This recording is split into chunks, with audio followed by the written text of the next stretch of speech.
माता दी। नमस्कार भक्तों, आप सभी का स्वागत है हमारे इस भक्ति चैनल मैथिली आंचल में। आज हम सुनेंगे नवरात्रि के पहले दिन की कथा, मां शैलपुत्री की पावन कथा। नवरात्रि के पहले दिन माता के शैलपुत्री रूप की पूजा की जाती है। जो भक्त सच्चे मन से मां शैलपुत्री की पूजा और कथा सुनते हैं, उनके जीवन से दुख, कष्ट और बाधाएं दूर हो जाती है। तो आइए भक्तों, सच्चे मन से बोलिए जय माता दी। मां शैलपुत्री नव दुर्गा का पहला स्वरूप है। शैल का अर्थ होता है पर्वत और पुत्री का अर्थ होता है बेटी। इसलिए मां शैलपुत्री को पर्वतराज हिमालय की पुत्री कहा जाता है। माता शैलपुत्री के दाहिने हाथ में त्रिशूल और बाएं हाथ में कमल का फूल होता है। उनका वाहन नंदी बैल है। मां शैलपुत्री का यह रूप शक्ति, धैर्य और विश्वास का प्रतीक है। जो भक्त इनकी पूजा करता है, उसे साहस और शक्ति प्राप्त होती है।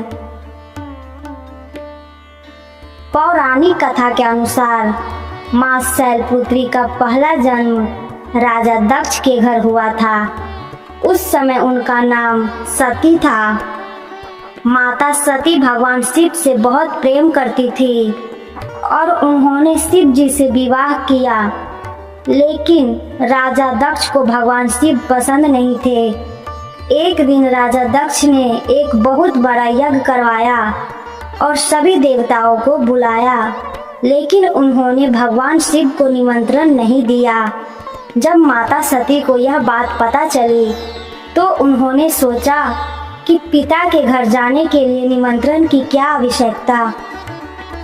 माता सती यज्ञ में पहुंच गई, लेकिन वहां राजा दक्ष ने भगवान शिव का बहुत अपमान किया।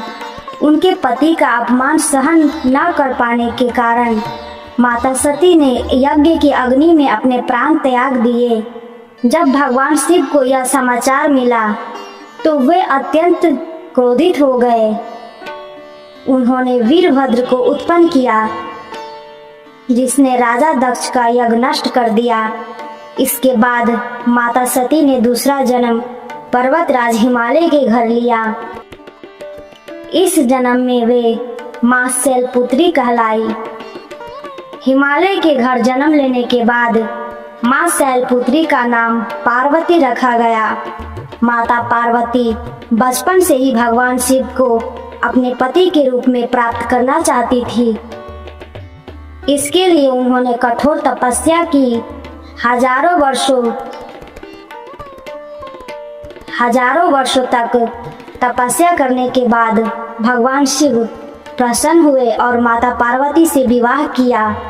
इस प्रकार माता शैलपुत्री फिर से शिव की अर्धांगिनी बनी। नवरात्रि के पहले दिन मां शैलपुत्री की पूजा करने से जीवन में साहस बढ़ता है, मन की भय और चिंता दूर होती है, घर में सुख समृद्धि आती है। मां शैलपुत्री की पूजा में सफेद फूल और घी का दीपक अर्पित करना बहुत शुभ माना जाता है। भक्तों, जो भी सच्चे मन से मां शैलपुत्री की कथा सुनता है और सुनाता है, माता रानी उसकी सभी मनोकामनाएं पूर्ण करती है। अगर आपको यह कथा पसंद आई हो, तो वीडियो को लाइक, शेयर और सब्सक्राइब जरूर करें और अंत में सभी भक्त मिलकर बोले जय माता दी, जय मां शैलपुत्री।